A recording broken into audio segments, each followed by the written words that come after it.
I'm wearing my boots here today because it's been snowing in New York, but it's always sunny somewhere when it comes to investing. Hello, I'm Jon Gray, and welcome to Market Views. This is a great program. Today we're going to talk about what's happening in the economy and inflation. We're going to talk about this AI revolution. We're going to talk about some of the individual asset classes where we deploy capital. And we're going to talk about the importance of not listening to the noise and focus on what's really happening on the ground, the economic weather report. Now we should have flashing lightning bolts and stuff when I do that. I'd say it's pretty good. As it relates to the US economy, it really has been a battleship. It absorbed Liberation Day, the government shutdown, lots of geopolitical issues, and it just kept powering ahead. When you listen to the news, you can get discouraged. And yet, if you just focus on what's happening with companies, and we have the advantage of 270 companies and 13,000 pieces of real estate, what we see is encouraging. Our companies in private equity had 9% revenue growth in the fourth quarter, which is pretty exceptional. We continue to see a low level of defaults across our private credit portfolio. There's some weakness on the consumer side with lower and middle income consumers. Europe is slower. We see less revenue growth there, but overall it's a pretty good picture. I'd say the headline on inflation is it continues to decelerate, particularly around shelter costs where the government data lags. It's north of 3% in the government data across our large rental housing portfolio. It's running less than half of that. We also see a labor market that continues to soften a bit, and these are the reasons why I think the Fed will have the opportunity to bring rates down, which will help valuations, will help transaction activity. So inflation has gone from being obviously a massive problem 3 or 4 years ago to sort of a steady declining problem that hopefully here over the next year or two really goes away. When you put that all into the grinder, that's pretty good. Can you articulate any of the things that you or people that you talk to are uncertain about right now? Everybody's focused on bubbles, and there definitely will be misallocations of capital as this AI revolution moves forward. But to me, the biggest thing is the disruption that's coming. If you go back in time, the yellow pages, they were an amazing business. And then the internet came and they disappeared. We've seen announcement from insurers that if you use the Tesla self-driving feature, which is AI-driven, they're gonna lower the rates, your insurance rates, by 50%. What's that gonna mean for auto insurance? What's that gonna mean for collision repairs over time if we have far fewer accidents?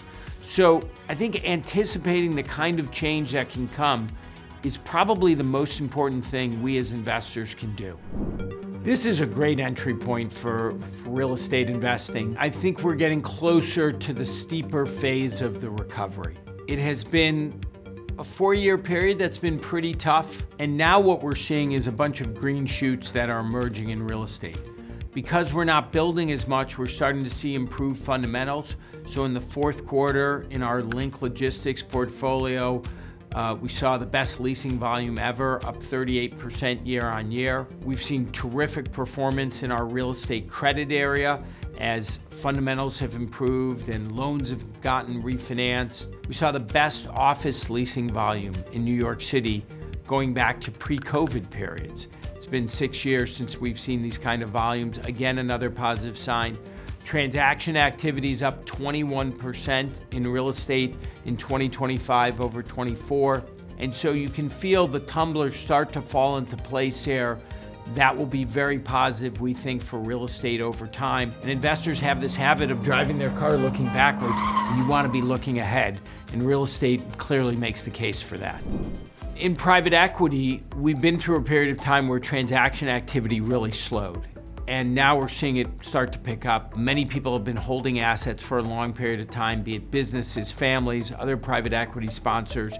So there's a big universe of things that have sort of been trapped in the system.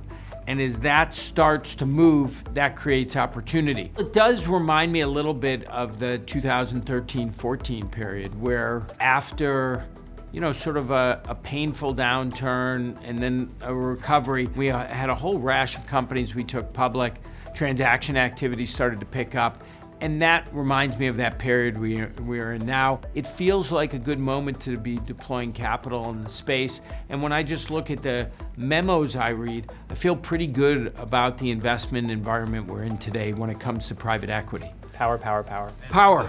It's funny, I would say my favorite way to play AI is power. It's hard to pick who's going to win the large language model wars. It's hard to pick which application software company is going to work out over time. If you don't have power, none of this works. You don't have large language models, you don't have autonomous vehicles, you don't have robots. The whole system, the world we're creating, is built on electricity. So one of the areas we've really focused on in PE has been electrical equipment, utility services, everything that expands and hardens the grid. And we just need more of it. And it's been an industry that's been pretty sleepy for 25 years as we got more efficient with the use of power, and in many ways we deindustrialized. Now those things are changing. Can you quickly cover Medline? So Medline is something I'm particularly excited about because it's a company we bought back in 2021. What I'd say about the company is it provides a vital service. You know, it provides so many of the consumables within American hospitals. When your baby comes out, that first swaddle, that cloth is likely to come from Medline, and it's a terrific business. The family that founded it and owned it and continued to be a major owner and partner with us is from Highland Park, which is where I'm from in suburban Chicago. And when we went and did one of the first diligence meetings, I took the whole deal team and we actually went and looked at my childhood home, which was sort of fun. The management team, the family have done an extraordinary job. We feel fortunate to have been able to partner with them. Took the company public here. The market really responded in a super positive way to the business and its prospects going forward. And I think it says something powerful about even big companies, if they're great companies, can get public and that the market is back. There's been a lot of noise on private credit. I think it's important to remember what is private credit and why do we think it's so valuable. What we're basically doing is bringing investors, institutions, insurance companies, individuals, directly up to borrowers. And in the process, eliminating a lot of distribution, financing, securitization costs. That's the core of what it is. Is it somehow riskier? And the answer to me is absolutely not. When we look across our portfolio, we recognize non-investment grade, you'll have some defaults over time. In fact, in the liquid markets, the average default rate's 3% a year.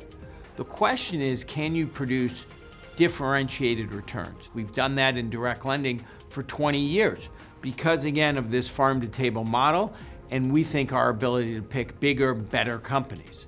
The same story exists in investment-grade private credit. By going farm-to-table, you're delivering the lower cost option for that borrower, and you're delivering higher returns to the underlying investors. You're not adding incremental risk to the system. Our hedge fund business deserves a shout out for the performance they've been delivering. They've had 23 quarters in a row up in their main composite, far better than the 60-40 traditional portfolio has performed. They've had 33 positive months in a row, and they've really delivered on their mission of uncorrelated returns for investors with terrific downside protection and real liquidity. And so in a world where interest rates are coming down, I think, as often happens in investment cycles, people are going to rediscover the benefits of hedge funds for a portion of their portfolio. That was Market Views. Thank you so much for watching. If you have any questions for me, drop them in the comments below. See you next quarter. I need a new setup. I need something funny. I need like something. How are we going to get this show picked up by Netflix? Ooh, how are we going to get it on Netflix? I don't know. I have to do something crazy. Oh yeah, it could be like Alex Hodel. We could climb buildings or something.